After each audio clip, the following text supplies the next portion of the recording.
శ్రీ మహాగణాధిపతయే నమః. శ్రీ మహాసరస్వత్యై నమః. శ్రీ గురుభ్యో నమః. శృతిస్మృతిపురాణానామాలయం కరుణాలయం నమామి భగవత్పాద శంకరం లోకశంకరం. శంకరం శంకరాచార్యం కేశవం బాదరాయణం సూత్రభాష్యకృతౌ వందే భగవంతౌ పునః పునః. అజ్ఞానాం జాహ్నవీతీర్థం విద్యాతీర్థం వివేకినాం సర్వేషాం సుఖదం తీర్థం భారతీ తీర్థమాశ్రయే. విద్యా వినయ సంపన్నం వీతరాగం వివేకినం వందే వేదాంత తత్వజ్ఞం విధుశేఖర భారతీం.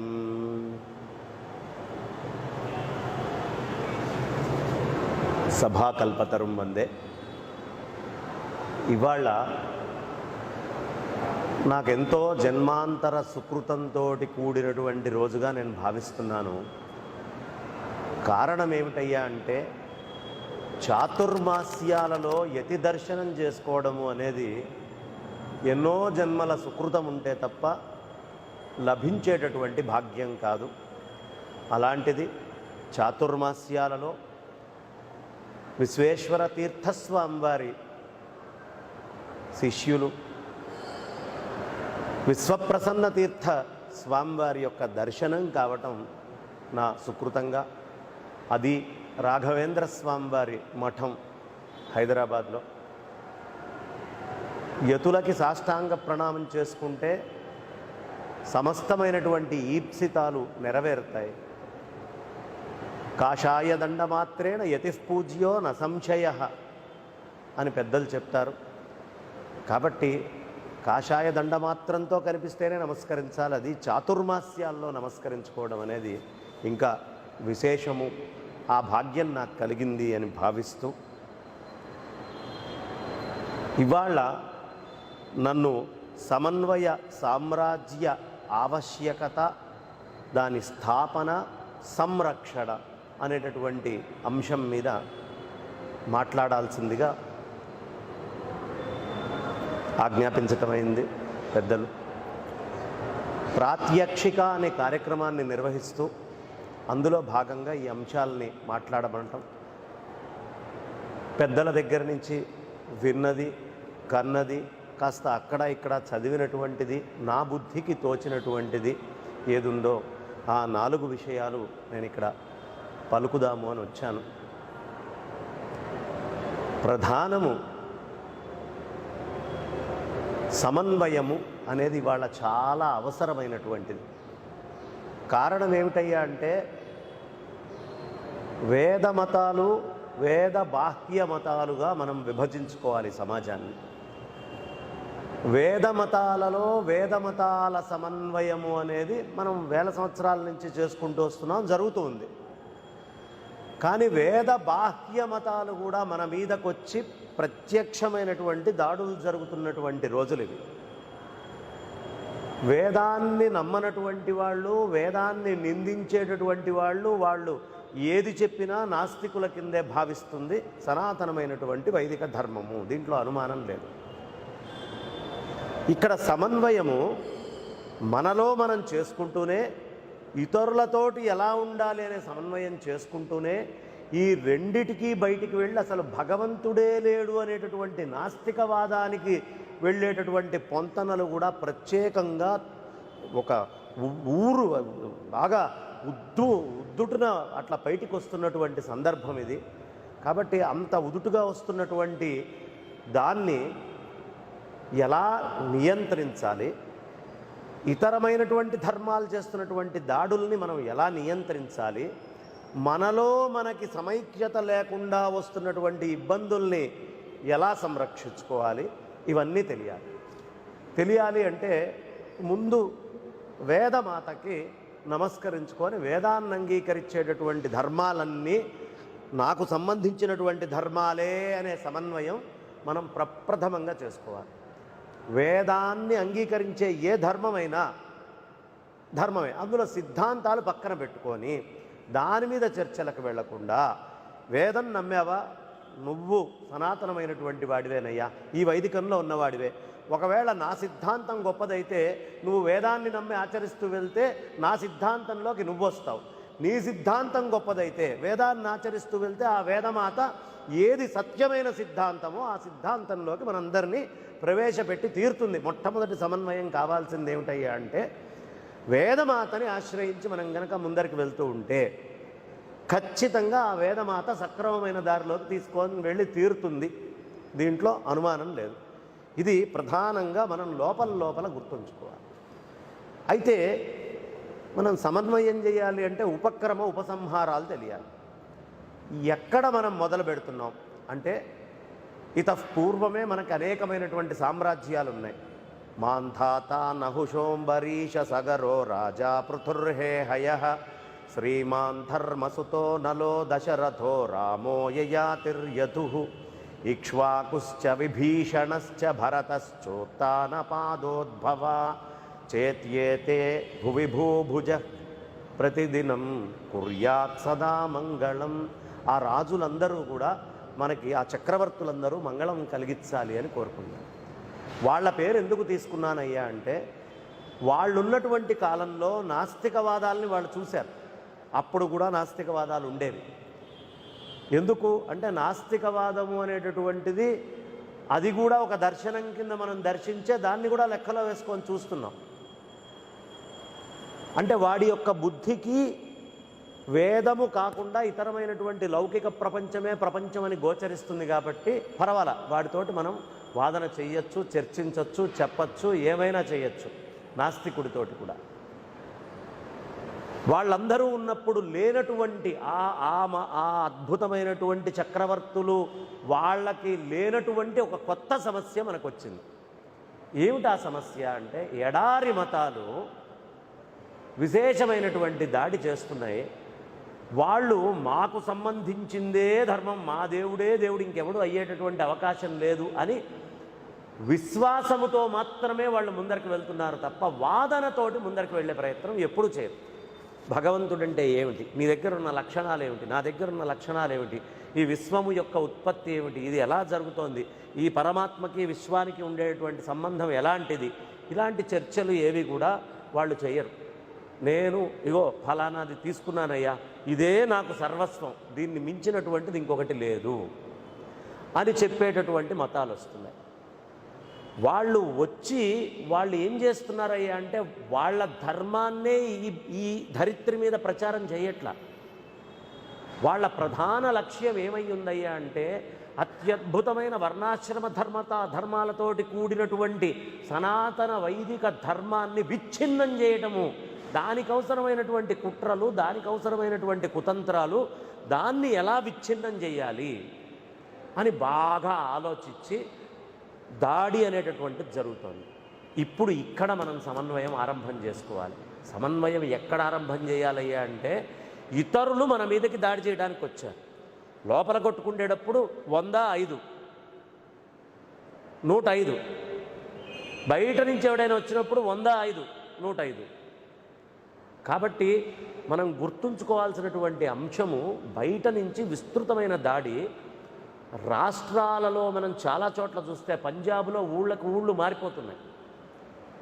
తెలుగు రాష్ట్రాల్లో చాలా చోట్ల మనకి దాదాపు ఒకప్పుడు అతి తక్కువగా కనిపించేటువంటి సంఖ్య అతి విస్తృతంగా పెరుగుతోంది. దేనికి పెరుగుతోంది అంటే ఈ వైదిక ధర్మానికి సంబంధించినటువంటి జ్ఞానాన్ని సక్రమంగా కింద స్థాయిలో దాకా అందరికీ వెళ్ళేట్టు ప్రబోధము జరగకపోవడం. ఒకప్పుడు జరిగింది, మధ్యలో సినిమాల ప్రభావం వల్ల కానీ, నాటకాల ప్రభావం వల్ల కానీ, భౌతికమైనటువంటి ఈ భూగోళంలో వస్తున్నటువంటి యాంత్రికమైనటువంటి మార్పుల వల్ల కానీ వాళ్ళల్లో భావజాలాలు మారిపోతున్నాయి. ఈ మారిపోవడము అనేటటువంటిది ఎప్పుడైతే జరిగిందో ధర్మము వాళ్ళకి దగ్గరికి పోవడం తగ్గి లౌకికమైనటువంటి జీవనము జీవించటమే పరమావధి, ఈ దేహము నేను అని భావిస్తూ ఈ దేహము సర్వస్వము కేవలము సమస్తమైనటువంటి సుఖాలని పొందడానికే ఉంది అని భావించేటటువంటి భావుకత విస్తృతంగా పెరిగింది.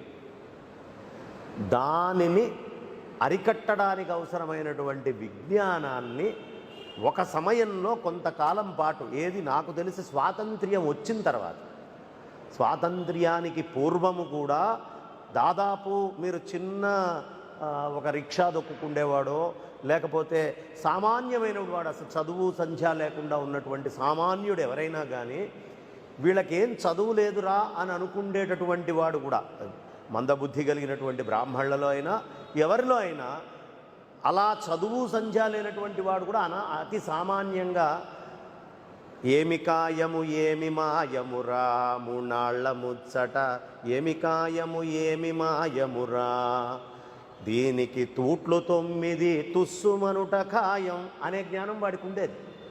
ఈ శరీరానికి 9 తూట్లు ఉన్నాయి, ఇది ఎప్పుడు తుస్సుమంటుందో తెలియదు, ఎప్పుడు ఉంటుందో పోతుందో తెలియదు అనేటటువంటి జ్ఞానము అతి సామాన్యుడికి కూడా.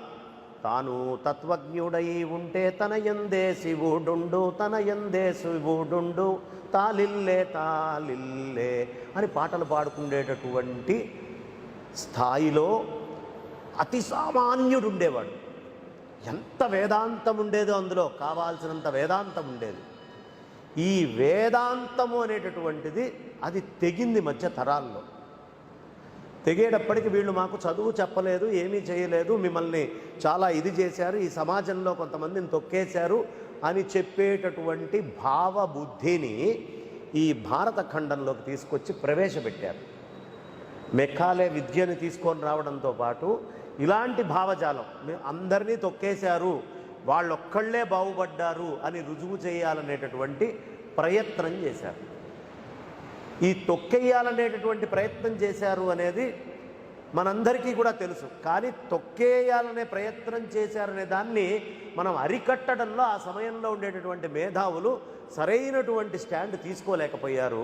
దానికి భౌతికమైన కారణాలు కొన్ని ఉన్నాయి, తీసుకుంటే ఏ పరిస్థితి వస్తుందో చెప్పలేనటువంటి స్థితులు వాళ్లే కల్పించి చేశారు. కాబట్టి ఇక్కడ మనం తెలుసుకోవాల్సినటువంటిది, మనం సమన్వయం చేయాల్సినటువంటిది సామాన్యుడికి కూడా వెళ్ళాలి. దీనికి మనం చెప్పాల్సింది ఏమిటి? వైదిక ధర్మంలో ధర్మ అర్థ కామ మోక్షాలు ఇవే కదా చెప్పింది. ధర్మముతో కూడినటువంటి అర్థం ప్రధానము అన్నారు. అలాగే మోక్షముతో కూడినటువంటి కామము ప్రధానము అన్నారు. ఈ రెండు మనకి చాలా ప్రధానంగా చెప్పుకుంటూ వచ్చారు.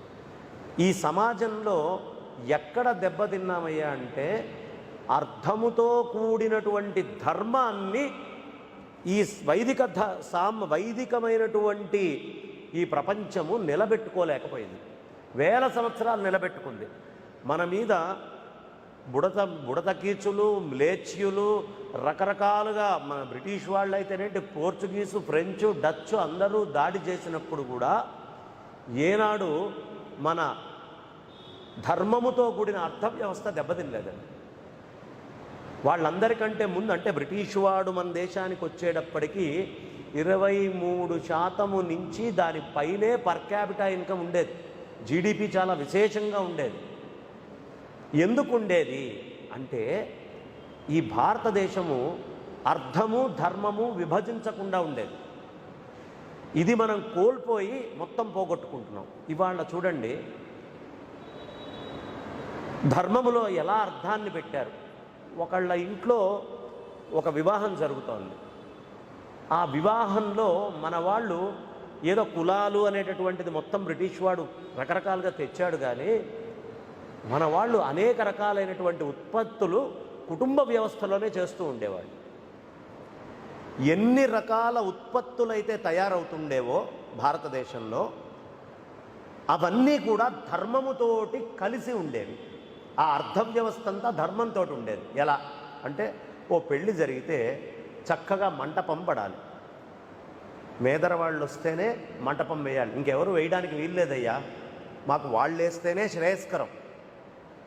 ఈ వృత్తినే నమ్ముకొని, వృత్తిని నేను కులం చెప్పట్లా, ఈ వృత్తినే నమ్ముకొని మా దాంట్లో కొంతమంది ఉన్నారయ్యా పద్మశాలీలు, వాళ్ళే వస్త్రం నేయాలి, వాళ్ళు వస్త్రం నేస్తేనే నాకు ధర్మం, నాకంతా శుభం జరుగుతుంది అని ఆర్థిక వ్యవస్థ, వస్త్రము కూడా ఇందులోనే ఉండేది.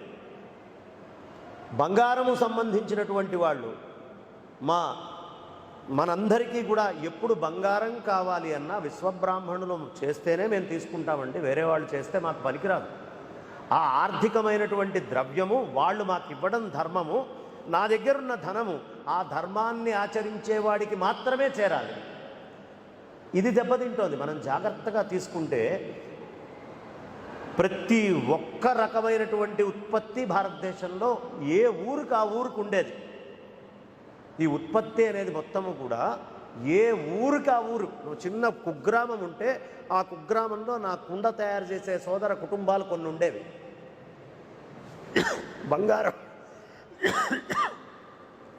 బంగారం తయారు చేసేటటువంటి సోదర కుటుంబాలు కొన్ని ఉండేవి. అట్లాగే వస్త్రాలు తయారు చేసేవాళ్ళు, అట్లాగే కంచు తయారు చేసేటటువంటి కమ్మరి వాళ్ళు, అలాగే మాకు చక్కగా వడ్రంగి వ్యవస్థ ఉండేది. అన్ని రకాలైన వృత్తులు ఈ ధర్మంతో ఇంటర్లింక్ అయ్యి ఒక పెళ్లి జరుగుతుంటే ఆ పెళ్లిలో ప్రతి రూపాయి ఈ ధర్మాన్ని నమ్ముకున్న వాళ్ళకి మాత్రమే పంచబడేది. ఇప్పుడు చెప్పండి, ధర్మాన్ని నమ్ముకుండేటటువంటి వాళ్ళకి మన రూపాయిని మనం పంచుతున్నామా? లేదు కదా.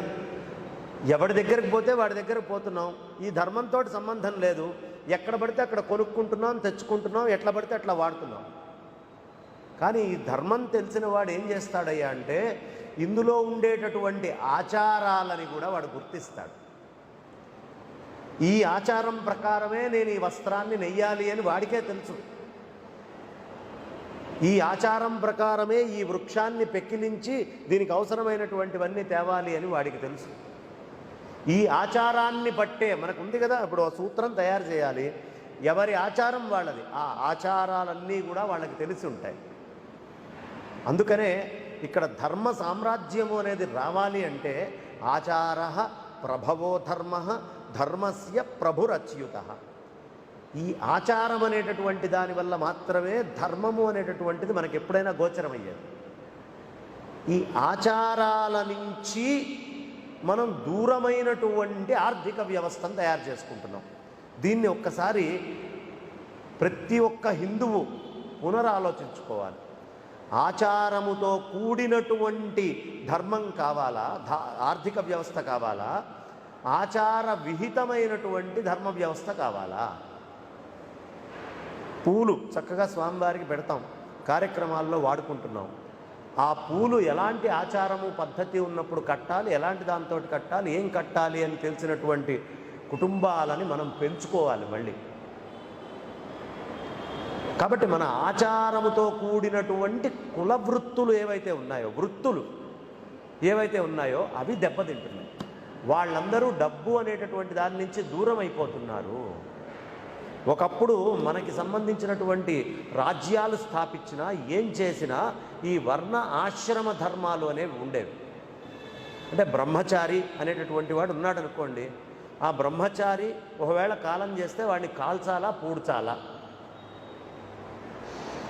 వర్ణాశ్రమంలో ఆశ్రమ ధర్మమేగా ఇది. ఒక గృహస్థు ఏం చెయ్యాలి, వాడి ధర్మం ఏమిటి, ఎవరైనా వచ్చినప్పుడు ఏం చేయాలి, వాడి సమాజంలో ఎలా ఉండాలి, ఇది ఆశ్రమ ధర్మమే కదా. అలాగే ఒక వానప్రస్థు తపస్సు చేసుకొని రిటైర్మెంట్ అయిన తర్వాత ప్రశాంతంగా రామకృష్ణ అనుకునేటటువంటి వాడి జీవన విధానం ఎలా ఉండాలి, లంపటాలను వదిలిపెట్టుకొని, ఇది ఆశ్రమ ధర్మమే. ఓ యత్యాశ్రమంలో ఉన్నారు సన్యాసులు, వాళ్ళు ఎలా ఉండాలి, ఈ ఉండేటటువంటి ఆశ్రమంలో నలుగురిని ఎవరు ఎలా గౌరవించుకోవాలి, ఎవరి పని ఏమిటి, ఎవరిని ఎలా గౌరవించుకోవాలి, పరస్పరం అందరూ గౌరవించుకోవాలి. అలా గౌరవించుకుండేటట్టుగానే సమాజం ఉండేది. కానీ ఈ విధమైనటువంటి ఆర్థిక వ్యవస్థని కనుక దీని నుంచి కొల్లగొట్టకపోతే ఈ ధర్మాన్ని పాడు చేయలేము. ముందు ఆర్థిక వ్యవస్థ నుంచి ధర్మాన్ని విభజించాలి అనేటటువంటి నిర్ణయానికి పాశ్చాత్యులు చాలా తెలివిగా అడుగులు ముందరికి వేశారు. అది మనం కనిపెట్టలేకపోయాం. మనం కనిపెట్టేటప్పటికి మన పనంతా పూర్తయిపోయింది. వాడు చెయ్యాలనుకున్న పనంతా చేసేశాడు. దాన్ని దర్శించినటువంటి వాళ్ళకి మనం రకరకాలైనటువంటి ఇబ్బందులు ఈ సమాజంలో తీసుకొచ్చుకొని పెట్టుకున్నాం. కాబట్టి ఆర్థిక మూలాలతో లేనటువంటి ధర్మము అనేది ఒకటి నడుస్తోంది. ఈ సమాజంలో. ఆర్థిక మూలాల్ని పునః మళ్ళీ ఎలా ఈ ధర్మంలోకి తెచ్చిపెట్టుకోవాలి, దీంట్లో తెచ్చిపెట్టుకుంటే ఈ ఫలాలు నా సోదరులై ఈ ధర్మాన్ని ఆశ్రయించిన వాళ్ళందరికీ ఎలా అందాలి, ఎవరికి పడితే వాళ్ళకి అందకూడదు.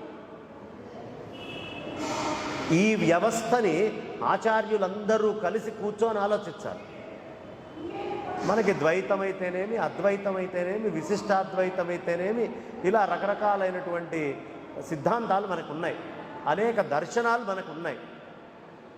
ఈ దర్శనాలు ఎన్ని ఉన్నాయో అన్ని రకాలైనటువంటి మతాలుగా వైదిక ధర్మం విభజించబడకూడదు. ఎన్ని ధర్మాలు ఉన్నాయో అన్ని ధర్మాలుగా, అన్ని రకాలైనటువంటి సిద్ధాంతాలుగా ఈ సమాజం విభజించబడకూడదు. అలా విభజించబడాలనేటటువంటి కుట్ర కూడా బ్రిటిష్ వాడిదే. దాన్ని కూడా చాలా పెంచి పోషించారు. సిద్ధాంత చర్చలు జరిగేవి కానీ విభజన ఉండేది కాదు. అది తీసుకొని వచ్చారు. కాబట్టి మనం మన ధర్మములో ముందు ఆర్థిక వ్యవస్థని తీసుకొని వచ్చి పెట్టుకొని ముందరికి వెళ్ళాలి.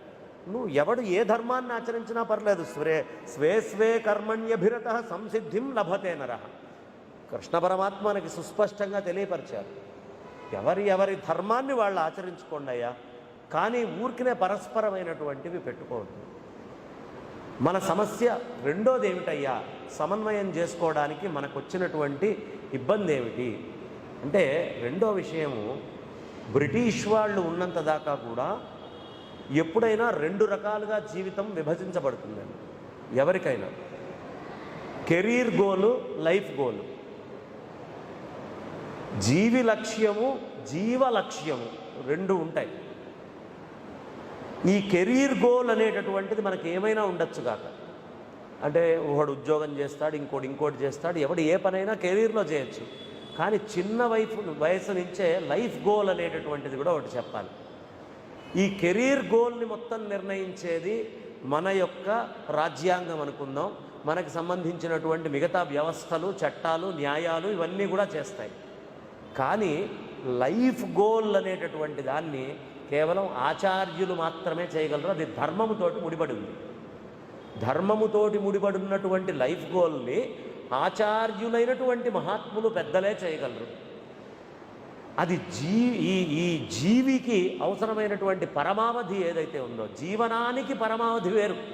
జీవన పరమావధి ఈ ప్రపంచంలో ఏమిటి అనేది అది కూడా ఆచార్యులు చెప్పాలి. అయినప్పటికీ ప్రస్తుతం ఉన్న సమాజంలో జీవనం దగ్గరికి కూడా వెళ్ళలేం. కాబట్టి జీవనం నువ్వేం చేసినా జీవి ఉద్ధరించబడడానికి అవసరమైనటువంటి జ్ఞానం ఆచార్యులు ఇవ్వాలి. అంటే అది ధర్మముతోటి ఆశ్రయించి ఉంది అని చెప్తున్నాం. ఇప్పుడు ఈ ధర్మము అనేటటువంటి దాని మీద శాసనము జీవనాన్నిచ్చేటటువంటి వాడు జీవి యొక్క లక్షణాన్ని కూడా నిర్ణయించే స్థాయికి వెళ్ళిపోయాడు. అంటే మన క్షేత్రాలన్నీ ఎవడ అధీనంలో ఉన్నాయి? ధర్మాచార్యుల అధీనంలో లేవు. ఇప్పుడు ఒక గుళ్ళో ఎవరైనా మంత్రం తప్పు చదివారండి, తప్పు చదివితే ఈ మంత్రం తప్పు చదివాడు, ఇలా జరగకూడదు అని ఎవడు ఎక్కడ మొరబెట్టుకోవాలి? ఒకప్పుడు ఆచార్యుడి యొక్క ఆధీనంలో ఉండేది కాబట్టి ఈ ఆచారములో ఇక్కడ దెబ్బతింటోందండి, ఈ ఆచారాన్ని మేము జాగ్రత్తగా చూసుకోవాలనేటప్పుడు ఆచారానికి సంబంధించినటువంటి దండనీతి ఆచార్యుడి చేతిలో ఉండేది. ఆ దండనీతి కూడా ఆచార్యుడి దగ్గర నుంచి లాగేసుకున్నారు. రాజులు ఉన్నంతకాలం, బ్రిటిష్ వాళ్ళు ఉన్నంతకాలం కూడా తప్పు జరిగితే దానికి దండన అనేటటువంటిది ఇచ్చేటటువంటి శక్తి ఆచార్యుల దగ్గర ఉండేది. ఎందుకు అంటే, నేను అద్వైత పీఠానికి చెందినటువంటి వాడిని కాబట్టి అద్వైత పీఠ పరంపరలో శంకరాచార్యుల వారు చతురామ్నాయ పీఠ వ్యవస్థ అని చేశారు. భారతదేశంలో 4 వేదాల్ని 4 పక్కల ఎలా అయితే వ్యాసుల వారు 4గా విభజించి ఒక్కొక్కళ్ళకే అందించారో, శంకర భగవత్పాదాచార్యుల వారు కూడా శృంగేరి, ద్వారకా, బదరి, పూరి అని 4 పీఠాలని స్థాపించి ఈ దక్షిణాపథంలో ఉండేటటువంటి ఈ రాష్ట్రాలన్నీ కూడా వీళ్ళ పాలన కిందకు వస్తాయి ధర్మంలో. ఏది? అద్వైత సిద్ధాంతాన్ని నమ్ముకుండేటటువంటి వాళ్ళందరినీ ఉద్ధరించాల్సినటువంటి బాధ్యత వీళ్ళది అన్నప్పుడు ఏం జరిగింది అక్కడ? దండము అనేటటువంటిది వాళ్ళకి ఇవ్వబడ్డది. స్వాతంత్రం వచ్చాక ఆ దండం ఏది?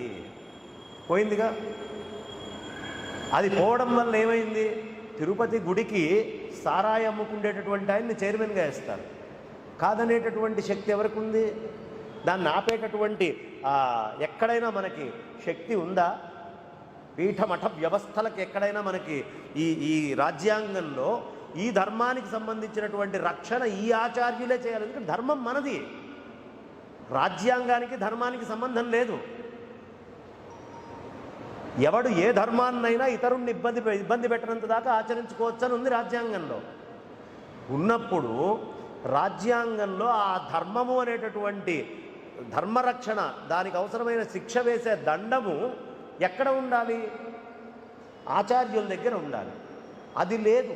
ఎండోమెంట్స్ అనేటటువంటి వ్యవస్థని క్రియేట్ చేసి బతికి ఉండగానే పిండాలు పెట్టేటటువంటి స్థాయిలో, దేవాలయాలకి ఈ ధర్మానికి పిండం పెట్టగలిగేటువంటి స్థాయిలో మాకు దేవుడితోటి ధర్మంతో సంబంధం లేదు, దేవుడి ఆదాయంతో ధర్మము యొక్క ఆదాయముతోటే సంబంధము అని చెబుతూ ధర్మాన్ని దేవుణ్ణి మనకి కాకుండా చేసి వాళ్ళు పట్టుకోకుండా చేసినటువంటి స్థితి. అంటే దేవుణ్ణి ధర్మాన్ని గాలిలో పెట్టారు, తీసుకొని వెళ్ళి ఆదాయాన్ని మాత్రమే పట్టుకున్నారు. ఇవాళ మళ్ళీ మన యొక్క ఇది నడవాలి అంటే మన గుళ్ళు, మన పరంపరకు సంబంధించినటువంటి క్షేత్రాలన్నీ కూడా ఈ ధర్మానికి సంబంధించినటువంటి ఆచార్యులందరూ కూడా ఒక తాటి మీద నిల్చొని అటు ఇటు సిద్ధాంత చర్చలు చేసుకోవడం కాదు, ఒక తాటి మీద నిల్చొని ప్రభుత్వం యొక్క మెడలు వంచడానికి ఎవరి గురువుల శిష్యులైనా సరే, మేము వాళ్ళ శిష్యులం, వీళ్ళ శిష్యులం, మేము ఈ ముఠ, మేము ఆ ముఠ, ఆ పరంపర, ఈ పరంపర అనకుండా అందరూ ఏకీకృతమై భయంకరమైనటువంటి ఒత్తిడి తెచ్చి ఏ సంప్రదాయ క్షేత్రాల్ని ఆ సంప్రదాయాలకి మొదటి నుంచి అనూచానంగా ఏ సంప్రదాయ క్షేత్రాలు ఉన్నాయో ఆ క్షేత్రాలన్నీ కూడా ముగ్గురు కలిసి ఉండేట్టుగానే, ఆచార వ్యవహారాలు పాడవకుండా ఉండేట్టుగా చేసి మళ్ళీ కింద ఉండేటటువంటి భజన చేసుకునే వాళ్ళ దగ్గర, కళాకారుల దగ్గర నుంచి అందరినీ పోషిస్తూ ఈ ధర్మాన్ని, ఈ అర్థాన్ని, మన అర్థ వ్యవస్థ అంతా కూడా గుళ్ళని ఆశ్రయించి ఊరు వ్యవస్థ ఉండేది, ధర్మాన్ని ఆచరించి ఇంటి వ్యవస్థ ఉండేది, ఈ మొత్తము అర్థ వ్యవస్థ అంతా ధర్మాన్ని ఆచరించి ఉండేది. ఇప్పుడు ధర్మాన్ని, అర్థాన్ని వాడు విడిచేశాడు. దేవ ఆదాయ, ధర్మ ఆదాయ అనే పదాన్ని చెప్పి ఇప్పుడు నేను చెప్తున్నటువంటి సారాంశం మొత్తము ఎక్కడ దెబ్బ కొడుతున్నాడయ్యా అంటే దేవ ఆదాయము, ధర్మ ఆదాయము అనే దగ్గర. అంటే ధర్మాన్ని, ఆదాయాన్ని విభజించేశాడు. దేవుణ్ణి, ధర్మ ఆదాయాన్ని రెండింటినీ విభజించేశాడు. నువ్వు దేవ ఆదాయ అనే పదం వాడితే ఈ భూమండలంలో ఉండేటటువంటి ప్రతి చెట్టు, మొక్క, పుట్ట నుంచి వచ్చేటువంటి ప్రతిదీ దేవ ఆదాయమే అని సనాతన వైదిక ధర్మం చెప్తుంది. కానీ దీన్ని మీరు అంగీకరించగలరా? రాజ్యాంగాలు అంగీకరించగలవా? కాబట్టి మీరు పెట్టినటువంటి పేరులోనే దేవ ఆదాయ అని మా దేవతత్వాన్ని రెస్ట్రిక్ట్ చేశారు. మీరు మా దైవిక తత్వాన్ని కుదించారు, చాలా తగ్గించారు, దాని స్థాయిని పడేశారు. ధర్మ ఆదాయము అని చెప్పి మా ధర్మము యొక్క స్థాయిని చాలా కిందకి పడేశారు. దేవుణ్ణి చూడాలంటే 5 రూపాయలు, దేవుడి దగ్గర అర్చన చేసుకోవాలంటే 10 రూపాయలు, శీఘ్ర దర్శనం కావాలంటే 50 రూపాయలు, పక్క సందులో నుంచి వెళ్ళండి అంటే నేను ఎప్పుడో పాత రేట్లు చెప్తున్నానేమో, 500, 1000 వాళ్ళ ఇష్టం. ఇప్పుడు ధర్మ ఆదాయంలో భగవంతుణ్ణి చూడటానికి శీఘ్ర దర్శనానికి 500 రూపాయలు అని ఏ ధర్మశాస్త్రంలో చెప్పబడింది? అప్పుడు అది ధర్మ ఆదాయం ఎట్లా అయింది? ధర్మశాస్త్రంలో లేనటువంటి ఆదాయాన్ని నువ్వు తీసుకొని దాన్ని ధర్మాదాయం అని, లేని అధర్మాన్ని నువ్వు వైదిక ధర్మానికి అంటగడుతున్నావు. అది అధర్మాదాయం. కాబట్టి ఆ ధర్మం ఏమిటి, ధర్మము యొక్క ఆదాయం ఏమిటి, దైవం ఏమిటి, దాని ఆదాయం ఏమిటి, ఇది నిర్ణయించాల్సినటువంటి వాళ్ళు పీఠాధిపతులు, వాళ్ళు నిర్ణయించాలి. ఇప్పుడు నీ డెఫినిషన్ ఏంటి? ఎండోమెంట్స్ ప్రకారం దేవ ఆదాయం అనే పదం వాడావు. దేవ అనే శబ్దానికి నీకేమైనా ఉందా చెప్పు. ఉంటే లేదుగా డెఫినిషను. మరి నీ దగ్గర డెఫినేషన్ లేనప్పుడు దేవ ఆదాయం అంటే ఇది దేవ ఆదాయము అని ఎలా చెప్పగలుగుతున్నావు? ధర్మానికి నీకు డెఫినేషన్ ఉందా? ఉంటే ఇది ధర్మ ఆదాయం అని చెప్పాలి. ఇది నేను ఎందుకు చెప్తున్నాను అంటే, ఇప్పుడు నేను చెప్పేటటువంటి ఈ సమన్వయ సామ్రాజ్యానికి ఇది చాలా అవశ్యం, చాలా ఆవశ్యకత ఉంది. ఇది సమన్వయ సామ్రాజ్యం రావాలి అంటే మనము ధర్మాన్ని దైవాన్ని గుర్తించలేనటువంటి స్థితికి మనమే కాదు, దాని పేరు మీద బతుకుతున్న, దాని మీద శాసనం చేస్తూ పెత్తనం చేస్తున్న వాళ్ళకు కూడా అర్థం కావట్లేదు. అది గనక తెలిస్తే ఇప్పుడు ధర్మాచార్యులందరూ కలిసి కోర్టులో కానీ ఎక్కడైనా ఒకటే ఒక మాట మీద చేయాల్సినటువంటి పని ఏమిటి అంటే, దేవ ఆదాయంలో దేవుణ్ణి మీరు ఏమని నిర్ణయించారు? ఇది మాకు సమాధానం కావాలి గవర్నమెంట్ నుంచి. ధర్మాన్ని ఏమని నిర్ణయించారు? దేవుడు అనేటటువంటిది మీరు దేవ ఆదాయం అని నిర్ణయిస్తే మీరు చర్చుల్లోంచి తీసుకోవట్లేదు డబ్బులు, అలాగే మస్జీదుల్లోంచి డబ్బులు తీసుకోవట్లేదు. అంటే మీ ఉద్దేశంలో వాళ్ళు దేవుళ్ళు కాదా? కాదు అనేటటువంటి ప్రమాణపత్రం మాకు ఒకటి రాసిచ్చేయండి. వాళ్ళని మేము దేవుడు అనుకోవట్లేదు. వాళ్ళని దేవుడు అనుకోవట్లేదా? కేవలం హిందూ దేవుళ్ళే దేవుళ్ళు అని ఒప్పుకుంటున్నారా రాజ్యాంగం ప్రకారం? రాజ్యాంగంలో అది రాసేసేయండి. ఈ దేశంలో దేవుడు అంటే హిందూ దేవుడే దేవుడు అని రాసేసేయండి, అయిపోతుంది. లేదా నీకు దేవ ఆదాయం తీసుకోవడం, ఆ పేరు చెప్పి తీసుకోవడానికి హక్కు లేదు. ధర్మ ఆదాయం అని చెప్పి తీసుకోవడానికి హక్కు లేదు. ధర్మం అంటే హిందూ ధర్మమే ధర్మం అని నేను ఒప్పుకున్నాను అని కోర్టుకు ఒక పిటిషన్ ఇవ్వండి మీరు. ఈ రెండూ చేయనంత దాకా, ఎప్పటిదాకా మన ఆలయాలని మనం వెనక్కి తెచ్చుకోమో, ఎప్పటిదాకా మన సిద్ధాంతాలు వేరైనప్పటికీ ఆచార్యులందరూ ఒక దగ్గరికి రారో, ఎప్పటిదాకా ఈ సమాజంలో మేము ఇదిగోండి కేవలం ఈ గురువు గారి దగ్గరికే వెళ్తాము, ఈ గురువు గారి దగ్గరికే వెళ్తాము అని ఎవరిని వారు చాలా చిన్నగా చేసుకొని అక్కడ దాకానే చూస్తారో, అప్పటిదాకా ఈ సమన్వయ సామ్రాజ్య స్థాపన చాలా కష్టమవుతుంది. అందరూ ఎవరికి వాళ్ళు విభజించబడుతున్నారు. విభజించబడి ఇంత గొప్పదైనటువంటి వైదిక శక్తిని కులాలుగా, ఆఖరికి మఠ వ్యవస్థలో మఠాలుగా, లేదు దేవాలయ వ్యవస్థల్లో దేవాలయాలుగా, ఇష్టదేవతా వ్యవస్థలో ఇష్టదేవతగా రకరకాలుగా విభజించబడుతున్నారు. ఈ గణపతి నవరాత్రుల్లో ఈ విషయం నేను మాట్లాడటము అనేది నాకు చాలా తృప్తిగా ఉంది. ఎందుకంటే గణానాన్త్వా గణపతిగుం అన్నారు. ఈ గణాలుగా విభజించేటటువంటి మొత్తానికి ఒక గణపతి కావాలి. వాళ్ళ ఇన్ని గణాలుగా విభజించబడ్డాం మనం. ఇన్ని గణాలుగా ప్రపంచమంతా విభజించబడ్డది. మిగతా అన్ని చోట్ల ఇన్ని విభజనలు ఉన్నాయి. దాంట్లో గణపతి అనేటటువంటి వాడు కావాలి. కాబట్టి అలాంటి ఆ గణపతి తత్వము అనేది ఇవాళ గనక మనకి మొత్తము అన్ని వ్యవస్థల్లో తెచ్చుకొని, హిందువుల్లో అందరి శిష్యులకి వేదము మాకు పరమ ప్రమాణము, మేమందరము వేదాన్ని శిరస్సున ధరిస్తాము. ఆ వేదంలో నుంచి వచ్చేటటువంటి మార్పులు అటు ఇటు ఏవైనా రావచ్చు, అది మేము లోపల కూర్చుంటాం. ఎందుకు? అది సామాన్యుడికి అసలు అవసరమే లేదు. అంత పెద్ద సిద్ధాంత చర్చల్లో వాళ్ళెవరు కూర్చోరు. కాబట్టి దాన్ని మనం లోపలే కూర్చొని, బయట బాహాబాహి జంఘాజంఘి ముడులు సిగబట్టుకొని కొట్టుకొని ఇటు నుంచి అటు నుంచి గ్రంథాలు రాసుకుంటూ పరస్పర ఆవేశాలకి గురి కాకుండా, అది ఆంతరంగికంగా జరుగుతూ బాహ్యంగా ఏకీకృతమైనటువంటి వైదిక శక్తి బయటికి కనిపించాలి.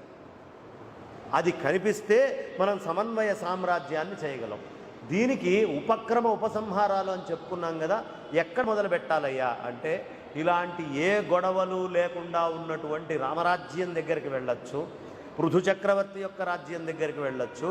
మనం ఎక్కడైనా సరే పాత దాంట్లోకి వెళితే వాళ్ళందరూ రాజ్యాన్ని ఎప్పుడూ వర్ణాశ్రమ ధర్మాలు తప్పకుండా, వర్ణాశ్రమము అంటే ఏ వర్ణంలో ఉన్నా ఏ ఆశ్రమంలో ఉన్నా ఆర్థిక వ్యవస్థని, దానికి కామానికి సంబంధించింది మోక్షానికి సంబంధించినవి అన్నిటినీ కూడా సరిగ్గా ఒక దండలాగా సమన్వయం చేసి గుచ్చి పెట్టారు వాళ్ళు.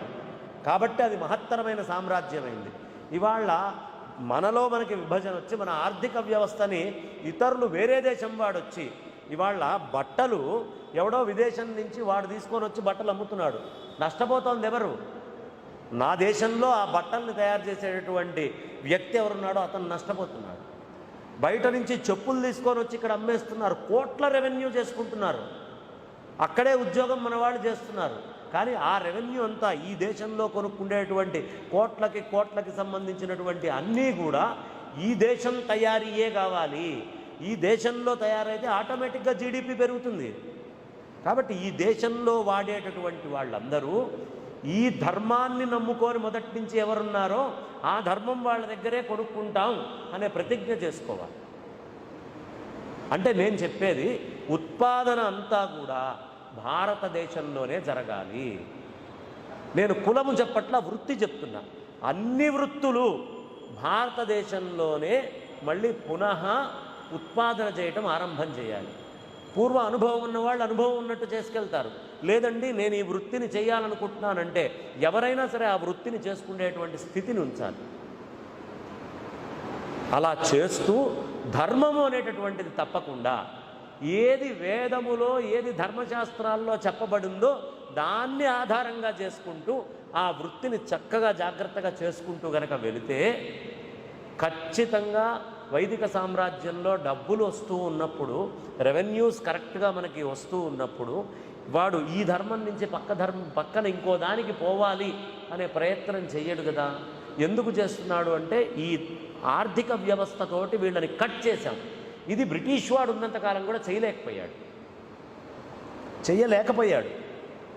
ఇది రకరకాలుగా తురుష్కులు వచ్చి దాడి చేసినా వాళ్ళు చేయలేకపోయారు. ఈ ఆర్థిక వ్యవస్థని ధర్మం నుంచి కట్ చేయలేకపోయారు.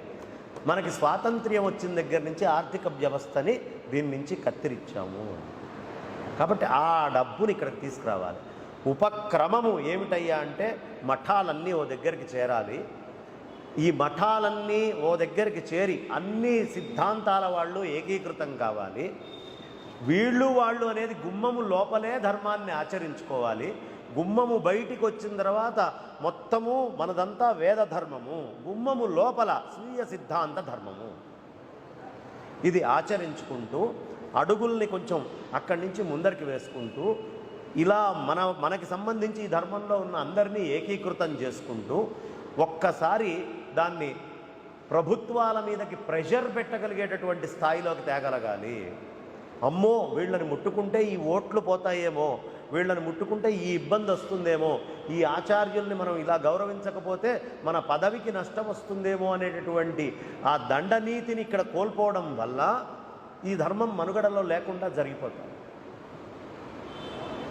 మిగతా వాళ్ళ దగ్గర ఈ కట్టు ఉంది, మన దగ్గర ఈ కట్టు ఉండట్లా. ఈ కట్టుని తీసుకొని రావాలి అందరూ కలిసి.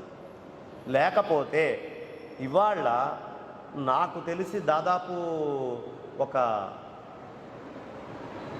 2 ఏళ్ల క్రితానికి ఒక 10-15 ఏళ్ల క్రితానికి ఇప్పటికీ ఆంధ్ర రాష్ట్రంలో ఇతరమైనటువంటి ధర్మము 15 రెట్లు పెరిగింది. అంటే అప్పుడు 2%, 2.5% ఉండేది. ఇప్పుడు 30-40% చేరింది. మధ్యలోకి వెళ్ళిపోయింది. అయినా మనలో మనం ఆలోచించుకుంటూ ఉన్నాం. ఇక్కడిక్కడ ఆలోచించాల్సినటువంటి ఈ కింద స్థాయిలో కొట్లాటల్లోనే మనం ఆలోచిస్తున్నాం, కానీ దాని పైకి వెళ్ళి ఆలోచించట్లేదు. పైకి వెళ్ళి ఒక్కసారి విహంగ వీక్షణం చేయాలి. ఆనాడు ఆచార్యులందరూ కూడా వాళ్ళ శరీరాన్ని పక్కన పెట్టి యావత్ భారతదేశమంతా ఈ మూల నుంచి ఆ మూలకంతా సంచరించి ఎందుకు వాళ్ళు ఈ ధర్మ ప్రతిష్ఠ అనేటటువంటిది చేశారు? విద్యారణ్య స్వామి వారు విద్యానగర సామ్రాజ్యాన్ని స్థాపన చేసి ఆ దండనీతి ధర్మముతోటే వెళ్ళాలి అనేటటువంటి ఖచ్చితమైన పరిస్థితిని తీసుకొచ్చారు.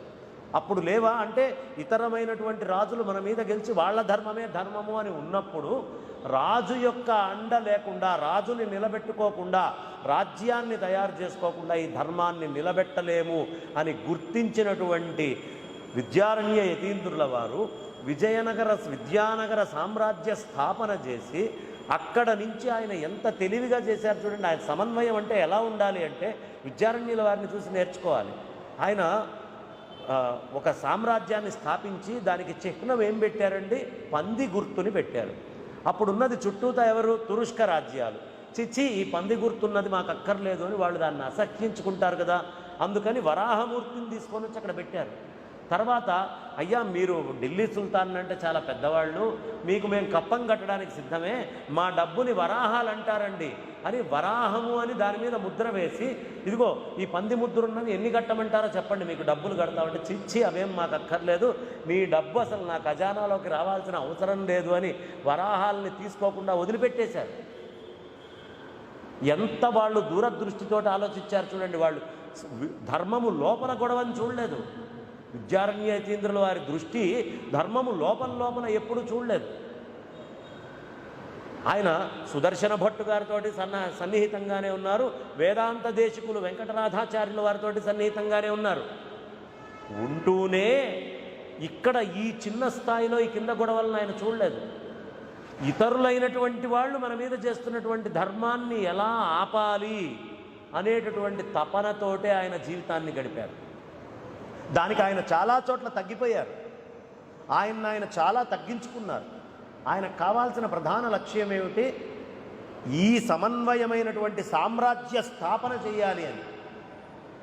ఆయన ఉండబట్టి ఆయన్ని ఉదాహరణగా తీసుకొని సమన్వయ సామ్రాజ్య స్థాపనలో సమర్థ రామదాసు మళ్ళీ శివాజీని నిల్చోబెట్టి చేయగలిగాడు. ఆదర్శం ఆయనే. ఒక చాణక్యుడు సమన్వయ సామ్రాజ్యాన్ని ఎవరితోటి చేశాడండి? మా చంద్రగుప్త మౌర్యుణ్ణిగా తెచ్చుకుంది. ఆయన ఏం పీఠం ఎక్కి నిల్చొని ఆయన గెలిచి ఆయన కూర్చోలేదుగా. అంటే ఎప్పుడైనా సరే ఈ ధర్మం పరిఢవిల్లాలి అంటే రాజు ఈ ధర్మానికి బద్ధుడై శిరస్సు ఉంచేవాడు అయ్యి ఉండాలి. ఉంటేనే దీన్ని కాపాడుకోగలం. ఇప్పుడు వచ్చినటువంటి సమస్య ఏమిటి అంటే మన ఆచారాల నుంచి మనం దూరం అవుతున్నాం. ఆచారాల నుంచి ఎప్పుడు దూరం అవుతామో సమన్వయ సామ్రాజ్య ప్రతిష్ట మనం చేయలేం. అన్నము ఎలా తినాలి, అన్నము ఎలా వండుకోవాలి, అన్నము విషయంలో ఉండాల్సినటువంటి జాగ్రత్తలు ఏమిటి, ఇవి మనకి ఎవరు చెప్పాలి? ధర్మ ఆచార్యులు చెప్పాలి. అన్నము అమ్ముకోకూడదు, కానీ అన్నం అమ్మబడుతోంది. చాణక్యుడు చెప్తాడు, ఏ దేశంలో అన్నం అమ్మబడుతుందో వాడు ఎట్టి పరిస్థితుల్లో సమన్వయం, వాడి సామ్రాజ్య స్థాపన చేయలేడు. వైదిక సామ్రాజ్యాన్ని అన్నం అమ్ముకుండేటటువంటి చోట చేయలేరు. వైద్యాన్ని దారుణంగా అమ్ముకుండేటువంటి చోట, వైద్యం ఎక్కడ కరప్ట్ అవుతుందో అక్కడ అది సరైనటువంటి సామ్రాజ్యం కాదు. విద్య ఎక్కడ కరప్ట్ అయిపోతుందో, విద్య ఎక్కడ కుంటుపడుతుందో అది సమన్వయమైనటువంటి సామ్రాజ్యం అయ్యేటటువంటి అవకాశము లేదు. విద్యని చెప్పారు. న్యాయము ఎక్కడ లోపిస్తుందో అక్కడ కూడా సమన్వయం అయ్యేటటువంటి అవకాశము లేదు. కాబట్టి ఎక్కడ అన్నము, ఎక్కడ విద్య, ఎక్కడ వైద్యము, ఎక్కడ న్యాయము పాడవుతాయో అక్కడ వైదిక సామ్రాజ్యం ఉండే అవకాశం లేదు. ఇవాళ భారతదేశం మీద విశేషమైనటువంటి దాడి బయట నుంచి చేస్తోంది, అన్నం మీద చేస్తున్నారు. ఆ అన్నాన్ని తీసుకొని చాలా విశేషమైనటువంటి దాడులు జరుగుతున్నాయి మన మీద. కొంతకాలానికి సనాతన వైదిక ధర్మాన్ని సంబంధించి అసలు అమ్ముకోవడమే తప్పు అంటే ఈ అన్నం అమ్ముకుండే వాళ్ళల్లో వైదిక ధర్మానికి సంబంధించిన వాళ్ళు లేకుండా పోబోతున్నారు. ఎక్కడ వైదికుల యొక్క అన్నం అమ్ముకుండేటటువంటి వ్యాపారం అది తప్పే అయినప్పటికీ ఆ పక్కనే ఇతరమైనటువంటి వాళ్ళు వచ్చి అక్కడ పెట్టుకొని ఇక్కడ 10కి ఇస్తే అక్కడ 5కి ఇస్తూ మొత్తము గుత్తాధిపత్యం తీసుకునేటువంటి రోజులు ఇవాళ మనకి భారతదేశం అంతా వ్యాప్తి చెందుతున్నాయి. మీరు కళ్ళు తెరిచి ఎవరెవరు బయట భోజనం చేస్తున్నారో ఒక్కసారి ఇట్లా కళ్ళు తెరిచి తినే ప్రదేశానికి వెళ్ళి చూస్తే మనకి మన ధర్మాన్ని దాటి రకరకాలైనటువంటి వస్తువులను అమ్ముకునే వాళ్ళు పెరుగుతున్నారు. ఇది రాబోయే కాలంలో మనకున్నటువంటి పెద్ద థ్రెట్లలో ఒకటి. సామ్రాజ్య స్థాపన అన్నం విషయంలో తేడా వచ్చినా మనం చేయలేము. అన్నాన్ని ఎంత గౌరవించాలి, ఎంత మర్యాదగా చూడాలి, ఎలా తినాలి, దానికి ఉండాల్సినటువంటి ఆచార వ్యవహారాలు, పద్ధతులన్నీ సమాజంలో నుంచి వెళ్ళిపోతే అన్నమే మనకి ఉపనిషత్తు చెప్తుంది. మనం తినేటటువంటి అన్నమే అందులో స్థూల భాగము మనకి పురీషం కింద, మధ్యమ భాగం మాంసం కింద, సూక్ష్మ భాగం మనస్సు కింద మారుతోంది అని చెబుతోంది. కాబట్టి మన మనస్సు బయట తినేటువంటి ఆహారం వల్ల కలుషితమయ్యాక వైదిక ధర్మాలని చెప్పి నీ మనస్సులో నేను నిలబెడతానయ్యా అంటే నిల్చుండే అవకాశం ఎక్కడుంటుంది? ఉండే అవకాశం లేదు. ఆ సామ్రాజ్య స్థాపన కావాలి అంటే మళ్ళీ ఆ ఆచార వ్యవహారాలు, ఆ ధర్మము మన దీంట్లోకి వస్తే తప్ప, వైదిక ధర్మంలోకి వస్తే తప్ప దీన్ని నిలబెట్టుకోలేము. వర్ణాశ్రమ ధర్మ ప్రాధాన్యత చాలా ఉంది. కాబట్టి ఆచారాలతో కూడినటువంటి వైదిక ధర్మాన్ని పూర్తిగా బాహ్యం చేస్తున్నారు. దీని మీద చాలా అభ్యాసం చేయాల్సినటువంటి అవసరం ఉంది. ఉపక్రమ ఉపసంహారాలు ఎక్కడ మొదలుపెట్టాం? వైదిక సామ్రాజ్య స్థాపనే లక్ష్యంగా పెట్టుకున్నాం. పూర్వం ఉన్నటువంటి విద్యారణ్యుల వారైనా, చాణక్యుడైనా, రామచంద్రమూర్తి సామ్రాజ్యంలో అయినా ఏ విధంగా వాళ్ళు చేసుకుంటూ వచ్చారు అనే అభ్యాసం చెయ్యాలి. అప్పుడు లేనటువంటి కండిషన్స్ ఇప్పుడు కొత్తగా వచ్చినాయి కాబట్టి అపూర్వతం. అప్పుడు లేనటువంటిది ఇప్పుడు కొత్తగా మనం తీసుకోవాల్సినటువంటి పనులేమిటి అనేది జాగ్రత్తగా చర్చ చేసుకోవాలి. దాని నుంచి వచ్చే ఫలాన్ని కూడా ముందే వైదిక సమాజానికి తెలియపరచాలి. కొత్త ఫలాలు ఇవి మీకు లభించబోతున్నాయి అని అది చెబుతూ అర్థవాదం చేసుకుంటూ మిగతా అందరికీ తెలిసేట్టుగా పెద్దలైన వాళ్ళందరినీ సమన్వయపరుచుకునేట్టుగా మఠాధిపతులు అందరూ కూడా ఏకీకృతమైనటువంటి ఒక శక్తిగా ఇవాళ వైదిక ధర్మాన్ని నడిపించి తీరాలి. లోపల ఉండే అంశాలు చాలా చిన్నవి, బయట నుంచి మన మీద జరుగుతున్నటువంటి దాడి చాలా పెద్దది. మనమందరము ఎలాంటి పరిస్థితుల్లో ఉన్నామయ్యా వైదిక ధర్మంలో అంటే, ఒక పాము కప్పని తింటోంది. ఈ కప్పని తింటున్నప్పుడు ఈ కప్ప ఎదురుగుండా వెళ్ళే పురుగును చూసి దాన్ని తిందామని తాపత్రయపడుతోంది.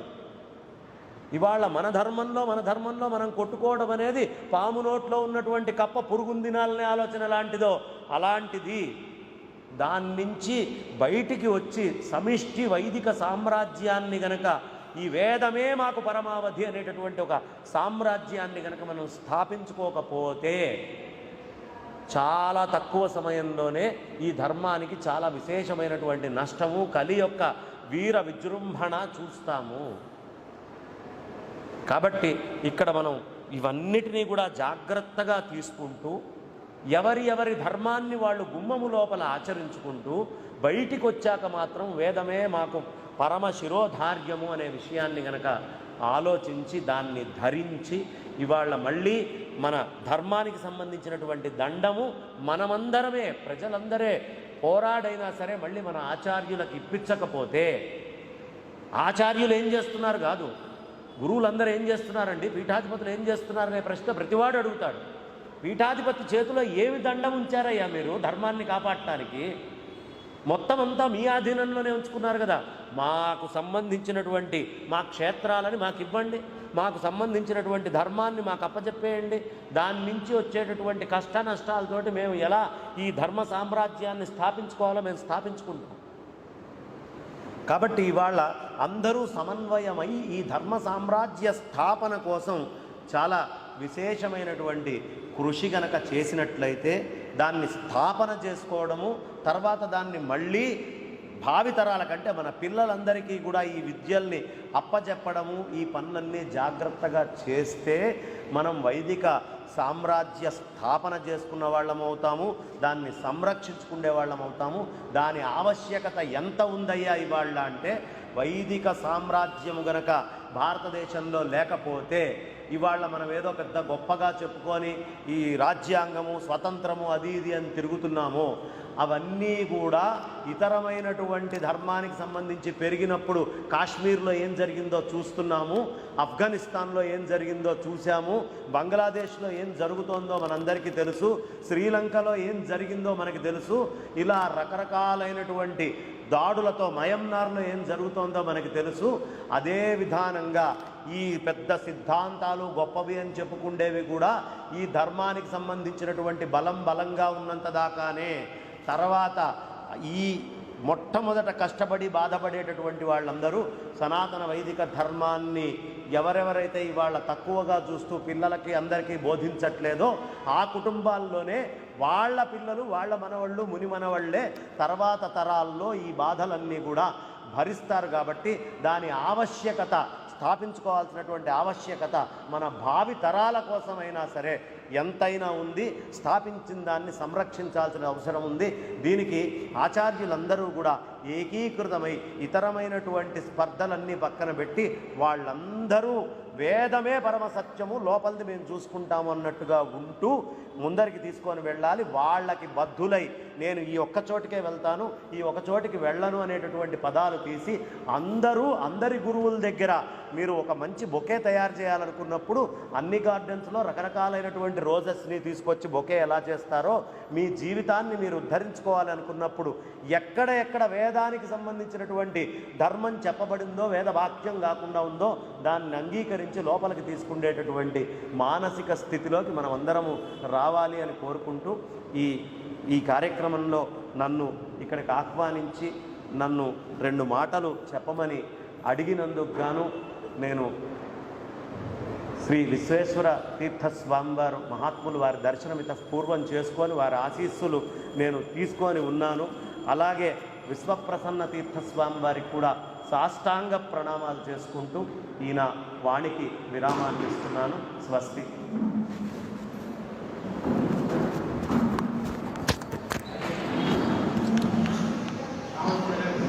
బంగారయ్య శర్మ గారు వారు ఎక్కడైనా మన ధర్మం మీద ఎటువంటి చిన్న ఆక్షేపణ వచ్చినా కానీ దానికి ఒక సైనికులుగా వారు ముందుండి అటువంటి ఆరోపణలు ఎటువంటి వచ్చినా కానీ దాని మీద యుద్ధం చేయడానికని ప్రముఖులుగా వెలివారు శ్రీయుత బ్రహ్మశ్రీ బంగారయ్య శర్మ గారు. వారు ఈరోజు వారి యొక్క విచారధారను, వారిలో ఉన్నటువంటి ఆ ఆర్త వాదనను మన ముందు ఉంచారు. వారికి ఈ యొక్క చాతుర్మాస్య సేవా సమితిన హృదయపూర్వకముగా నేను ధన్యవాదాలు తెలిపిస్తాను. వారు స్వామివారిచే అనుగ్రహ మంత్రాక్షతను స్వీకరించాలని నేను కోరుకుంటున్నాను. ముందు స్వామివారి మహాభారత తాత్పర్య ప్రవచనము, ఈ రోజున ప్రవచనము ఇప్పుడు ప్రారంభమవుతుంది.